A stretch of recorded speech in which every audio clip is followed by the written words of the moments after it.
ना next topic हमारा है टाइप्स ऑफ एक्वायर्ड इम्यूनिटी के एक्वायर्ड इम्यूनिटी की कितनी टाइप्स हैं। तो एक्वायर्ड इम्यूनिटी को हम दो कैटेगरी में डिवाइड कर सकते हैं, एक्टिव इम्यूनिटी और पैसिव इम्यूनिटी। एक्टिव और पैसिव इम्यूनिटी फर्दर दो कैटेगरी में डिवाइड होती है, नेचुरल और आर्टिफिशियल। एक्टिव इम्यूनिटी भी नेचुरल और आर्टिफिशियल हो सकती है, पैसिव भी नेचुरल और आर्टिफिशियल हो सकती है। पहले हम बात करें active immunity, consequence of individual own immune response.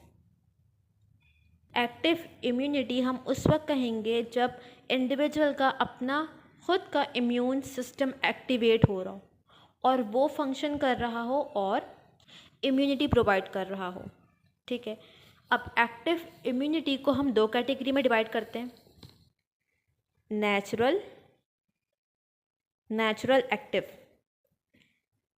Active है मतलब इंडिविजुअल का अपना इम्यून रिस्पॉन्स जनरेट हुआ है और वो प्रोटेक्शन प्रोवाइड कर रहा है। और नेचुरल है मतलब कि ये इंड्यूस नहीं किया जाएगा, ये नेचुरली बॉडी में फॉर्म होगा।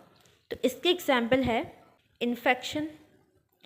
जब भी कोई इन्फेक्शन हमारी बॉडी में होता है तो क्या होता है, हमारा इम्यून सिस्टम एक्टिवेट हो जाता है और हमारा इम्यून सिस्टम खुद उस एंटीजन को किल करने की कोशिश करता है। ठीक है, हमारी बॉडी का अपना इम्यून सिस्टम काम करता है और अपना इम्यून सिस्टम इम्यूनिटी प्रोवाइड करता है। और इन्फेक्शन है तो ये एक नेचुरल प्रोसेस है। दूसरी टाइप है यहाँ पर आर्टिफिशियल एक्टिव। क्या है आर्टिफिशियल? इसका मतलब है आर्टिफिशियल मतलब कि हम इंड्यूस करवाएंगे। एक्टिव नाम से इसको समझते हैं पहले। एक्टिव है मतलब कि जो इंडिविजुअल है उसका अपना इम्यून रिस्पॉन्स जनरेट होगा, उसका अपना इम्यून सिस्टम काम करेगा।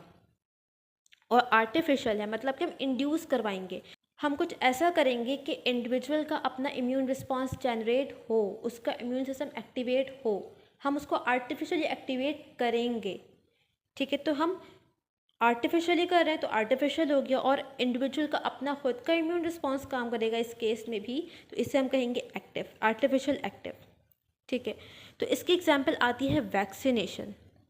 अब वैक्सीनेशन पर हमने बात करनी है, थोड़ी सी इसको समझना है। वैक्सीनेशन क्या है कि हम डिज़ीज़ होने से पहले एक इंडिविजुअल की बॉडी में उस डिज़ीज़ के अगेंस्ट इम्यूनिटी प्रोड्यूस कर दें, ताकि अगर वो इन्फेक्शन हो तो पहले ही उसकी बॉडी में इम्यूनिटी हो और उसकी बॉडी उस एंटीजन को किल कर दे। अब वैक्सीनेशन में होता क्या है कि हम जो भी हार्मफुल ऑर्गेनिज्म है उसको बॉडी में इंट्रोड्यूस करवाते हैं, वैक्सीन के थ्रू डालते हैं। और क्योंकि वो फॉरेन बॉडी है तो हमारी बॉडी उसके अगेंस्ट इम्यून रिस्पॉन्स जनरेट करती है और हमारी बॉडी में उसके अगेंस्ट एंटीबॉडीज़ प्रोड्यूस हो जाती हैं। ठीक है, लेकिन ये एंटीजन बॉडी में डिजीज़ कॉज नहीं करता। क्यों कॉज नहीं करता भी हम आगे देखते हैं। देखो, वैक्सीनेशन की कुछ टाइप्स होती हैं। फर्स्ट टाइप है live attenuated vaccine. Live attenuated का मतलब है लाइव मतलब जो फॉरेन बॉडी है, वो वायरस है या बैक्टीरिया है, वो लाइव है, किल नहीं है। ठीक, कैसी है? लाइव है। एटीन्यूएटेड का मतलब होता है वीकेंड। लाइव है लेकिन उसको वीक कर दिया गया है। अब वीक करने से क्या हुआ कि जो फॉरेन बॉडी है, कोई वायरस हो या बैक्टीरिया हो, वो अब वीकेन हो चुका है। लाइव है लेकिन वीकेन हो चुका है, अब वीक हो गया, तो अब ये बॉडी में जब डाला जाएगा तो ये बॉडी में डिजीज़ कॉज नहीं करेगा। ठीक है, इसके एग्जाम्पल है जैसे कि मीज़ल्स वैक्सीन होती है। मीज़ल्स वैक्सीन एग्जाम्पल है लाइव एटीन्यूएटेड की। इसमें क्या किया गया है, मीज़ल वायरस को, जो कि एक लाइव वायरस होगा, किल नहीं किया गया होगा उसको। ठीक है, लाइव मीज़ल वायरस को वीक करके बॉडी में इंट्रोड्यूस किया जाएगा in the form of measles vaccine.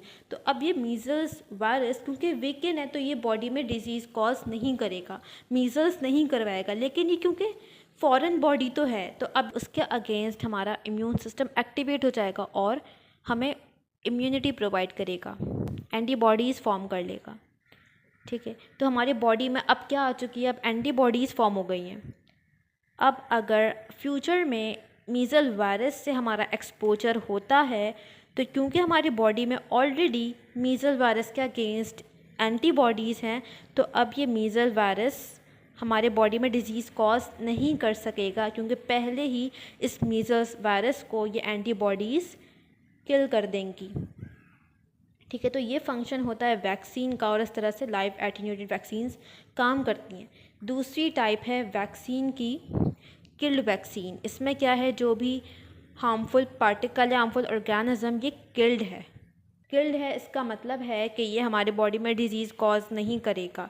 लेकिन क्योंकि इसका स्ट्रक्चर मेंटेन है, इसके सरफेस पे जो रिसेप्टर्स होते हैं, जो प्रोटीन्स होते हैं वो मौजूद हैं, तो इसको हमारी body as a foreign body treat करेगी और इसके अगेंस्ट भी हमारी बॉडी में इम्यून रिस्पांस जनरेट होगा, एंटीबॉडीज़ डेवलप होंगी, और इस तरह से फिर वो हमें फ्यूचर डिजीज़ से प्रिवेंट करेंगी। यहाँ पर हम देख सकते हैं कि जो भी एंटीबॉडीज़ फॉर्म हो रही हैं ये कैसी है, ये स्पेसिफिक है। जिस डिज़ीज़ के लिए हम वैक्सीनेशन करवा रहे हैं सिर्फ उसी डिज़ीज़ के अगेंस्ट एंटीबॉडीज़ फॉर्म हो रही हैं, और वो एंटीबॉडीज़ हमें उसी डिज़ीज़ से प्रोटेक्शन प्रोवाइड करेंगी। ठीक है, ये हो गई किल्ड वैक्सीन। एक और टाइप है टॉक्सॉइड वैक्सीन। टॉक्सॉइड में क्या होता है, हम टॉक्सिन्स लेते हैं। टॉक्सिन वो हार्मफुल पार्टिकल है जो बॉडी में इन्फेक्शन कॉज करता है। हम क्या करते हैं, जो भी फॉरेन बॉडीज़ हैं, फॉरेन पार्टिकल्स हैं, उनसे हम टॉक्सिन्स रिमूव करते हैं और वो हम इंट्रोड्यूस करते हैं बॉडी में in the form of vaccination. तो क्या होता है, इन टॉक्सिन के अगेंस्ट एंटीबॉडीज़ फॉर्म हो जाती हैं और ये एंटीबॉडीज़ हमें प्रोटेक्शन प्रोवाइड करती है। इसके बाद एक और टाइप है सब यूनिट्स रिकॉम्बिनेंट या पॉलीसैकेराइड। इसमें क्या होता है, हम वायरस या बैक्टीरिया का कुछ पार्ट लेते हैं और उसको इंट्रोड्यूस करते हैं। ठीक है, कोई ऐसा रिसेप्टर, कोई ऐसा पॉलीसैकेराइड हम डाल देते हैं बॉडी में जिसको हमारी body as a foreign particle treat करे और उसके अगेंस्ट एंटीबॉडीज़ फॉर्म कर ले। तो यहाँ पे हमने एक्टिव इम्यूनिटी को डिस्कस कर लिया है। नाउ नेक्स्ट है पैसिव इम्यूनिटी। पैसिव इम्यूनिटी में इंडिविजुअल का अपना इम्यून रिस्पॉन्स जनरेट नहीं होगा, अपना इम्यून सिस्टम वर्क नहीं करेगा। इसमें होगा क्या, देखो एक इंडिविजुअल है, इसकी बॉडी में एंटीबॉडीज़ फॉर्म हुई हैं। ठीक है, एंटीबॉडीज़ बनी हैं। अब हम क्या करेंगे, इस इंडिविजुअल से एंटीबॉडीज़ को निकालेंगे और दूसरे इंडिविजुअल में डाल देंगे। तो यहाँ पर जो हमने एंटीबॉडीज़ डाली हैं इस इंडिविजुअल में, ये एंटीबॉडीज़ इस इंडिविजुअल को प्रोटेक्ट करेंगी। ठीक है, तो यहाँ पर हम देख सकते हैं कि जो सेकंड इंडिविजुअल है इस केस में, यहाँ पर हम देख सकते हैं कि इस केस में इस इंडिविजुअल का अपना इम्यून रिस्पॉन्स जनरेट नहीं हुआ, इसके अपने इम्यून सिस्टम ने फंक्शन नहीं किया।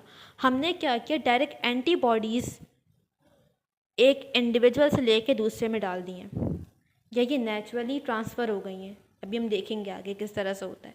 इस तरह से जो इम्यूनिटी डेवलप होती है इसे हम कहते हैं पैसिव इम्यूनिटी। अब ये पैसिव इम्यूनिटी नेचुरल भी हो सकती है और आर्टिफिशियल भी हो सकती है। अब नेचुरल कैसे एंटीबॉडीज़ ट्रांसफ़र होती हैं, ये हमें मिलता है फीटस में। जब एक फीटस डेवलप हो रहा होता है,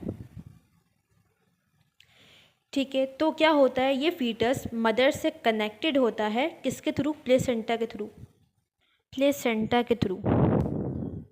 ठीक है, जब एक फीटस अपने मदर के यूट्रस में डेवलप हो रहा होता है, तो ये फीटस यूट्रस से कनेक्टेड होता है थ्रू प्लेसेंटा, और इस प्लेसेंटा में ब्लड आ रहा होता है। तो मदर के ब्लड में भी एंटीबॉडीज़ मौजूद होंगी। ठीक है, मदर के ब्लड में क्या है, एंटीबॉडीज़ मौजूद हैं। ये एंटीबॉडीज़ थ्रू प्लेसेंटा कहाँ ट्रांसफ़र हो जाती हैं, फीटस में ट्रांसफ़र हो जाती हैं। तो यहाँ पर हुआ क्या, फीटस का अपना इम्यून सिस्टम एक्टिवेट नहीं हुआ, एंटीबॉडी ट्रांसफ़र हो गई मदर टू फीटस।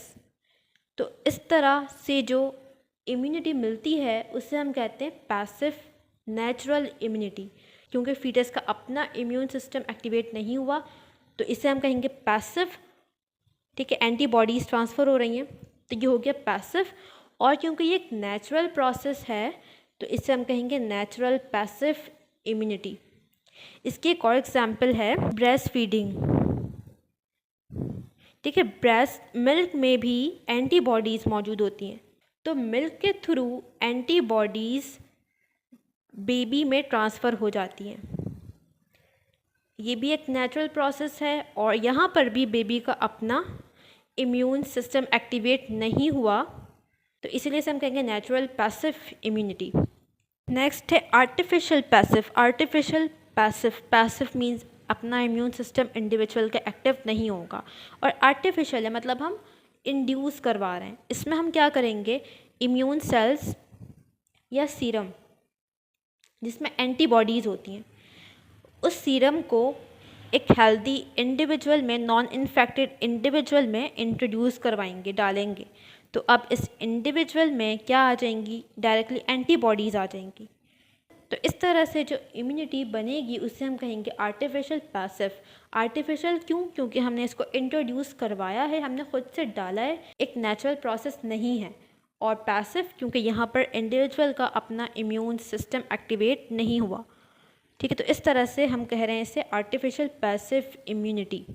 यहाँ पर हमारा टॉपिक कंप्लीट होता है आज का। अब इस चैप्टर का एक लास्ट टॉपिक रह गया है, डिसऑर्डर्स ऑफ इम्यून सिस्टम। उसको हम नेक्स्ट वीडियो में कवर करेंगे।